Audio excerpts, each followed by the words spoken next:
ನಾವು ಒಂದು ದಿನಕ್ಕೆ ಸುಮಾರು 20,000ಕ್ಕೂ ಹೆಚ್ಚು ಸಾರಿ ಉಸಿರಾಡ್ತೇವೆ. ಹೌದು, ಅಷ್ಟು ಸಾರಿ.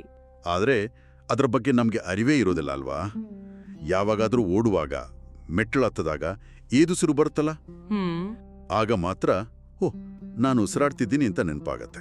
ಹೌದು, ಅದೊಂದು ಯಾಂತ್ರಿಕ ಕ್ರಿಯೆ, ತನ್ನಷ್ಟಕ್ಕೆ ತಾನೇ ನಡೀತಾನೇ ಇರುತ್ತೆ.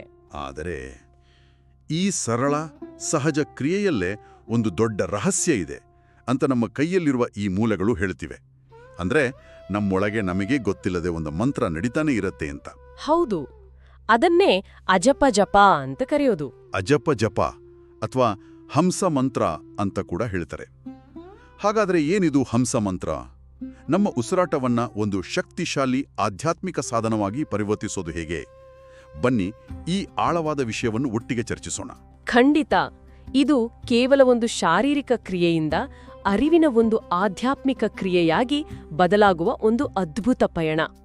ಶ್ರೀಕೃಷ್ಣ ಗೀತೆಯಲ್ಲಿ ಹೇಳಿದ ಹಾಗೆ ನಮ್ಮ ಅತ್ಯಂತ ಮೂಲಭೂತವಾದ ಕ್ರಿಯೆಯಲ್ಲೇ ದೈವತ್ವವನ್ನ ಕಾಣುವ ಬಗೆ ಇದು. ಹಾಗಾದ್ರೆ ಇದನ್ನ ಮೂಲದಿಂದಲೇ ಆರಂಭಿಸೋಣ.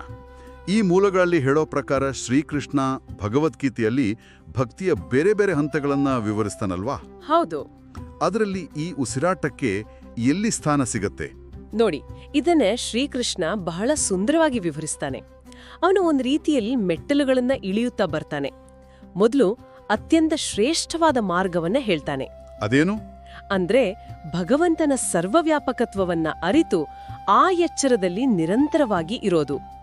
ನಾವು ಮಾಡುವ ಪ್ರತಿ ಕೆಲ್ಸ, ನೋಡುವ ಪ್ರತಿ ವಸ್ತು, ಎಲ್ಲದರಲ್ಲೂ ದೈವತ್ವವನ್ನ ಕಾಣೋದು. ಇದು ಕೇಳಲಿಕ್ಕೆ ಬಹಳ ಕಷ್ಟ ಅಂತ ಅನಿಸುತ್ತೆ. ಸಾಮಾನ್ಯರಿಗೆಲ್ಲ ಇದು ಹೇಗೆ ಸಾಧ್ಯ? ಅದೇ, ಎಲ್ಲರಿಗೂ ಇದು ಸಾಧ್ಯವಾಗಲ್ಲ ಅಂತ ಕೃಷ್ಣನಿಗೂ ಗೊತ್ತು. ಹಾಗಾಗಿ ಅವನೇ ಒಂದ್ ಹೆಜ್ಜೆ ಕೆಳಗಿಳಿದು, ಸರಿ, ಅದಾಗದಿದ್ರೆ ನಿನ್ನ ಮನಸ್ಸನ್ನ ನನ್ನಲ್ಲೇ ಇಡು ಅಂತ ಹೇಳ್ತಾನೆ. ಅಂದ್ರೆ ನೇರವಾಗಿ ದೈವಿಕ ಕಾರ್ಯಗಳಲ್ಲಿ ತೊಡಕೋ. ಪೂಜೆ, ದೇವಸ್ಥಾನದ ಸೇವೆ, ಈ ಥರದ ಕೆಲಸಗಳಲ್ಲಿ. ಇದು ಸ್ವಲ್ಪ ಸುಲಭ, ಅದಕ್ಕಿಂತ ಸ್ವಲ್ಪ ಸಮಯ ಮೀಸಲಿಡ್ಬೋದು. ಆದ್ರೆ ಇವತ್ತಿನ ಬ್ಯುಸಿ ಲೈಫಲ್ಲಿ ಅದಕ್ಕೂ ಟೈಮ್ ಸಿಗಲ್ಲ ಅಂದ್ರೆ? ಹೌದು. ಆಗ ಕೃಷ್ಣ ಮತ್ತೊಂದು ಹೆಜ್ಜೆ ಕೆಳಗಿಳಿಯುತ್ತಾನೆ. ಅದೂ ಸಾಧ್ಯವಾಗದಿದ್ರೆ ನೀನು ಮಾಡೋ ದಿನನಿತ್ಯದ ಕೆಲಸಗಳ ಫಲವನ್ನೇ ನನಗರ್ಪಿಸ್ಬಿಡು ಅಂತಾನೆ. ಹಾಗಾದ್ರೆ ನಾವು ಮಾಡೋ ಕೆಲಸದ ರಿಸಲ್ಟ್ ಬಗ್ಗೆ ತಲೆ ಕೆಡಿಸ್ಕೊಳ್ದೆ ಅದನ್ನ ದೇವ್ರಿಗೆ ಕೊಟ್ಟಾಗೆ ಮಾಡೋದು. ನಿಖರವಾಗಿ.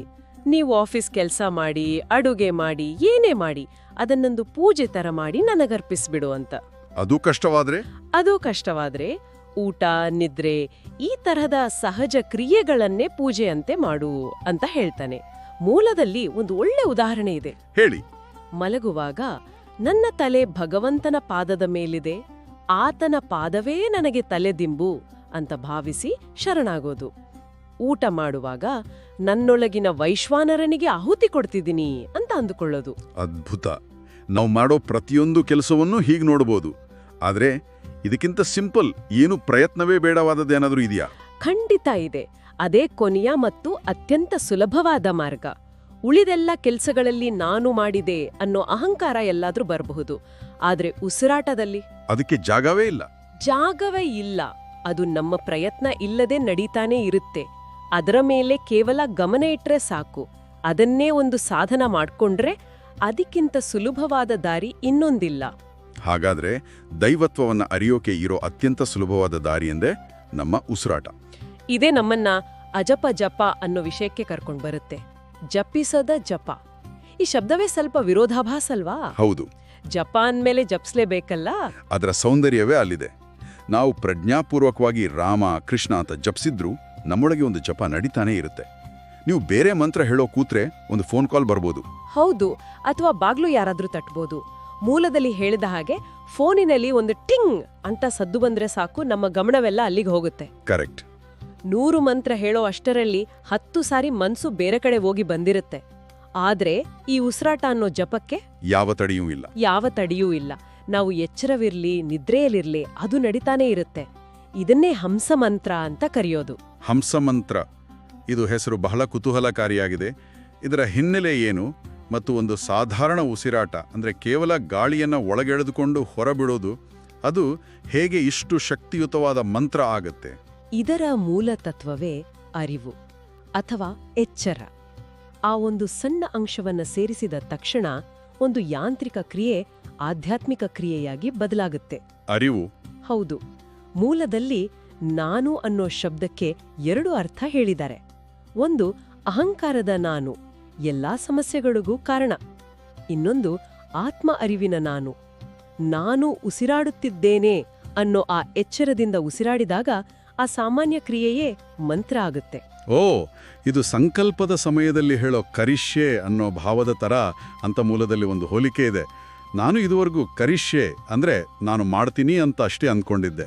ಸಾಮಾನ್ಯವಾಗಿ ಎಲ್ರೂ ಹಾಗೆ ಅಂದ್ಕೊಳ್ಳೋದು. ಆದ್ರೆ ಅದರ ಆಳವಾದ ಅರ್ಥ ನಾನು ಈ ಕೆಲಸದಲ್ಲಿ ಪೂರ್ತಿಯಾಗಿ ಇದ್ದೀನಿ, ನನ್ನ ಗಮನ ಎಲ್ಲೂ ಹೋಗಲ್ಲ ಅನ್ನೋ ಸಂಕಲ್ಪ. ನಿಂದ ಮಾಡಿದ್ರೆ ಅದರ ರುಚಿಯೇ ಬೇರೆ. ಹಾಗೆ ಉಸಿರಾಡುವಾಗ ನಾನು ಉಸಿರಾಡುತ್ತಿದ್ದೀನಿ ಅನ್ನೋ ಅರಿವು ಸೇರ್ಕೊಂಡ್ರೆ ಅದೇ ಹಂಸ ಮಂತ್ರ. ಇದು ಬಹಳ ಸೂಕ್ಷ್ಮವಾದ ಆದರೆ ಮುಖ್ಯವಾದ ವ್ಯತ್ಯಾಸ. ಈ ಅರಿವಿನ ಕೊರತೆ ಬಗ್ಗೆ ಮೂಲಗಳಲ್ಲಿ ಒಂದು ಅದ್ಭುತ ಉದಾಹರಣೆ ಕೊಟ್ಟಿದ್ದಾರೆ. ನಮ್ಮ ಊಟ ಮಾಡೋ ಸ್ಟೈಲ್ ಇದು ನನಗೆ ಬಹಳ ಕನೆಕ್ಟ್ ಆಯ್ತು. ಖಂಡಿತ. ನಾವೆಲ್ಲರೂ ಇದನ್ನ ಅನುಭವಿಸ್ತೀವಿ. ನಾವು ತಿನ್ಬೇಕಾದ್ರೆ ಏನು ತಿಂತಿದ್ದೀವಿ, ಅದರ ರುಚಿ ಏನು, ಏನನ್ನೂ ಗಮನಿಸಲ್ಲ. ಡಸ್ಟ್ಬಿನ್ಗೆ ಕಸ ಹಾಕಿದ ಹಾಗೆ ತಿಂತೀವಿ. ಮಾತಾಡ್ತಾ ಟಿವಿ ನೋಡ್ತಾ. ಸರಿ, ಸಂಜೆ ಕೇಳಿವ್ರೆ ಬೆಳಿಗ್ಗೆ ಏನ್ ತಿಂದ್ವಿ ಅಂತನೂ ನೆನ್ಪಿರಲ್ಲ. ಆ ಆಸ್ವಾದನ ಕ್ಷಣವನ್ನೇ ಕಳ್ಕೊಂಡಿರ್ತೀವಿ. ಹೌದು. ಮೂಲದಲ್ಲಿ ಮಕ್ಕಳ ಉದಾಹರಣೆ ಕೊಟ್ಟಿದ್ದು ಇನ್ನೂ ಮನಸ್ಸಿಗೆ ನಾಡ್ತೆ. ಮೊಬೈಲ್ ತೋರಿಸ್ತಾ ಮಕ್ಕಳಿಗೆ ಊಟ ತಿನ್ಸೋದು. ಹೌದು ಹೌದು.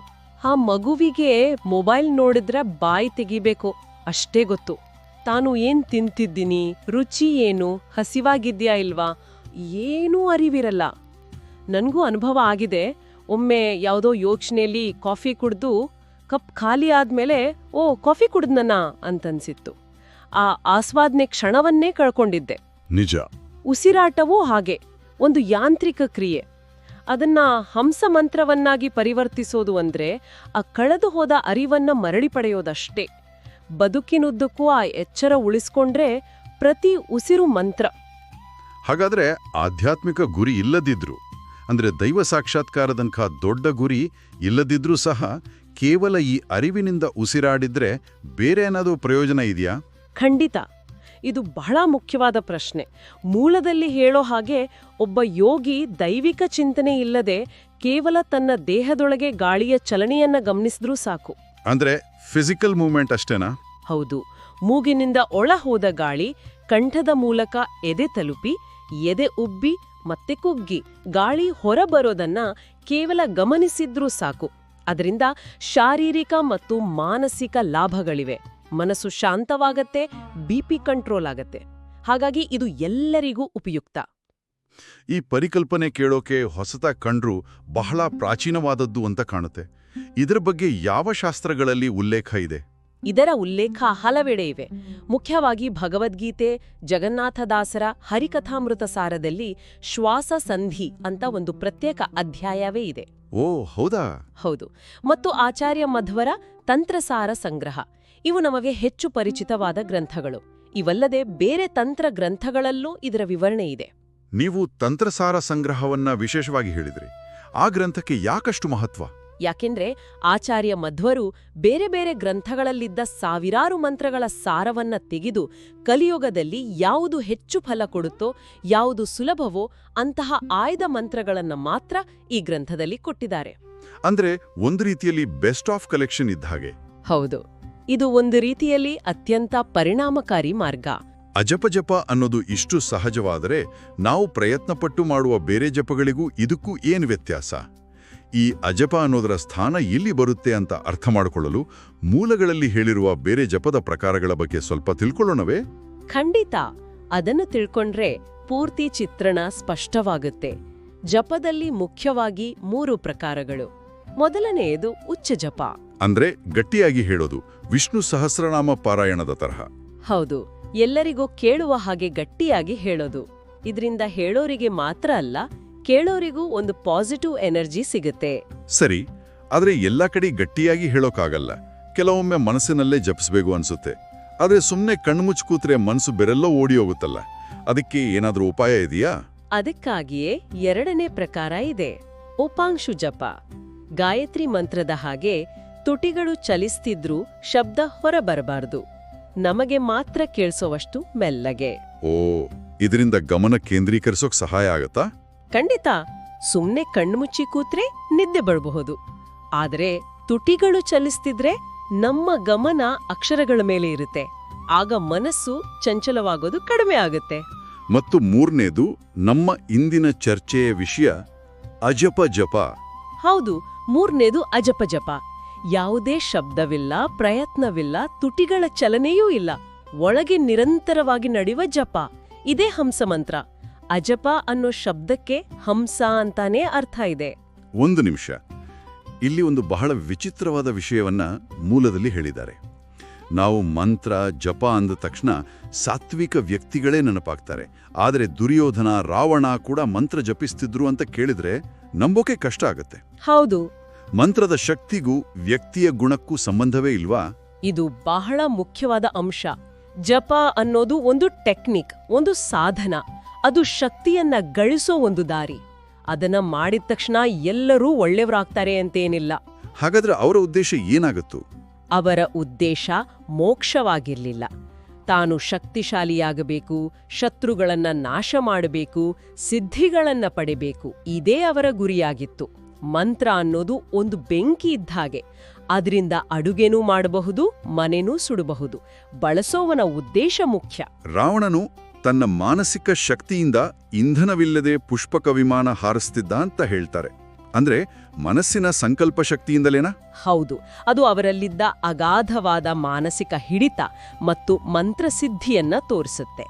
ರಾಮಾಯಣದಲ್ಲಿರೋದು ತಂತ್ರವಿಮಾನ ಅಥವಾ ಮಂತ್ರವಿಮಾನ, ಇವಟ್ಟಿನ ಯಂತ್ರವಿಮಾನಗಳಲ್ಲ. ನಾನು ಹೀಗೆ ಯೋಚಿಸಿರಲಿಲ್ಲ.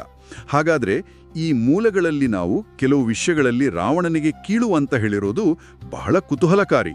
ಅದರ ಅರ್ಥವೇನು? ಅದರ ಅರ್ಥ ನಮ್ಮ ನೈತಿಕತೆಯ ಬಗ್ಗೆ ಅಲ್ಲ, ನಮ್ಮ ಶಿಸ್ತಿನ ಬಗ್ಗೆ. ರಾವಣನಿಗೆ ತನ್ನೆಲ್ಲ ದುರ್ಗುಣಗಳ ನಡುವೆಯೂ ಅಪಾರವಾದ ಮಾನಸಿಕ ಶಕ್ತಿ, ಮನಸ್ಸಿನ ಮೇಲೆ ಹಿಡಿತ ಇತ್ತು. ಒಂದು ಗುರಿ ಇಟ್ಕೊಂಡ್ರೆ ಅದನ್ನ ಸಾಧಿಸೋ ಶಿಸ್ತಿತ್ತು. ನಮಗೆ ಆಚಾರ್ಯ ಮಧ್ವರ ತಂತ್ರಸಾರ ಸಂಗ್ರಹದಂತಹ ಸ್ಪಷ್ಟ, ಸುಲಭ ಮಾರ್ಗಗಳು ಸಿಕ್ಕಿದ್ರೂ ಅದನ್ನ ಬಳಸಿಕೊಳ್ಳೋ ಶಿಸ್ತು, ಮಾನಸಿಕ ಹಿಡಿತ ನಮ್ಮಲ್ಲಿಲ್ಲ ಅಂತ ಇದು ಸೂಚಿಸುತ್ತೆ. ನಮಗೆ ಅವರಿಗಿಂತ ಒಳ್ಳೆ ಅವಕಾಶ, ಒಳ್ಳೆ ಮಾರ್ಗದರ್ಶನ ಇದೆ. ಆದರೆ ನಾವದನ್ನ ಬಳಸಿಕೊಳ್ತಿಲ್ಲ. ಆ ದೃಷ್ಟಿಯಲ್ಲಿ ನಾವು ಅವರಿಗಿಂತ ಹಿಂದೆ ಇದ್ದೇವೆ. ಇದು ನಿಜಕ್ಕೂ ಆತ್ಮಾವಲೋಕನ ಮಾಡಿಕೊಳ್ಳಬೇಕಾದ ವಿಷಯ. ಹಾಗಾದರೆ ಈ ಇಡೀ ಚರ್ಚೆಯ ಸಾರಾಂಶವನ್ನ ಹೀಗೆ ಹೇಳಬಹುದೇ? ನಾವು ಅರಿವಿಲ್ಲದೆ ಯಾಂತ್ರಿಕವಾಗಿ ಮಾಡೋ ಉಸಿರಾಟದ ಕ್ರಿಯೆಗೆ ಕೇವಲ ನಾನು ಉಸಿರಾಡುತ್ತಿದ್ದೇನೆ ಅನ್ನೋ ಎಚ್ಚರ ಅಥವಾ ಅರಿವನ್ನ ಸೇರಿಸಿದರೆ ಅದನ್ನೇ ಒಂದು ಶಕ್ತಿಶಾಲಿ, ನಿರಂತರ ಆಧ್ಯಾತ್ಮಿಕ ಸಾಧನೆಯಾದ ಹಂಸಮಂತ್ರವನ್ನಾಗಿ ಪರಿವರ್ತಿಸಬಹುದು. ಇದು ನಮಗೆ ಪ್ರತಿಕ್ಷಣವೂ ಸಿಗೋ ಅತ್ಯಂತ ಸುಲಭವಾದ ಧ್ಯಾನ. ಹೌದು, ಅತ್ಯಂತ ಸುಂದರವಾಗಿ ಹೇಳಿದಿರಿ. ಇದಕ್ಕೆ ಯಾವುದೇ ವಿಶೇಷ ಸ್ಥಳ, ಸಮಯ ಅಥವಾ ತಯಾರಿ ಅಗತ್ಯ ಇಲ್ಲ. ಇದು ಅರಿವನ್ನ ನಮ್ಮ ಅಸ್ತಿತ್ವದ ಒಂದು ಸಹಜ ಭಾಗವಾಗಿಸೋ ಪ್ರಕ್ರಿಯೆ. ಪ್ರಜ್ಞೆಯಿಲ್ಲದ ಯಾಂತ್ರಿಕ ಬದುಕಿನಿಂದ ಪ್ರಜ್ಞಾಪೂರ್ವಕ, ಆಸ್ವಾದನೀಯ ಬದುಕಿನತ್ತ ಸಾಗಲು ನಮ್ಮ ಉಸಿರಾಟವನ್ನೇ ಒಂದು ಸೇತುವೆಯಾಗಿ ಬಳಸಿಕೊಳ್ಳಬಹುದು. ಕೊನೆಯದಾಗಿ ಕೇಳುಗರ ಚಿಂತನೆಗೆ ಒಂದು ವಿಷಯವನ್ನ ಬಿಟ್ಟು ಹೋಗೋಣ. ನಮ್ಮ ಪ್ರತಿಯೊಂದು ಕ್ರಿಯೆಯನ್ನು ದೇವರಿಗೆ ಅರ್ಪಿಸೋ ಬಗ್ಗೆ ಮಾತಾಡಿದ್ವಿ. ಹಾಗೆಯೇ ನಾವು ಒಳಗೆ ತೆಗೆದುಕೊಳ್ಳುವ ಪ್ರತಿಯೊಂದು ಉಸಿರು ಈ ವಿಶ್ವದ ಚೈತನ್ಯವನ್ನ, ಪ್ರಾಣಶಕ್ತಿಯನ್ನ ಸ್ವೀಕರಿಸಿದಂತೆ.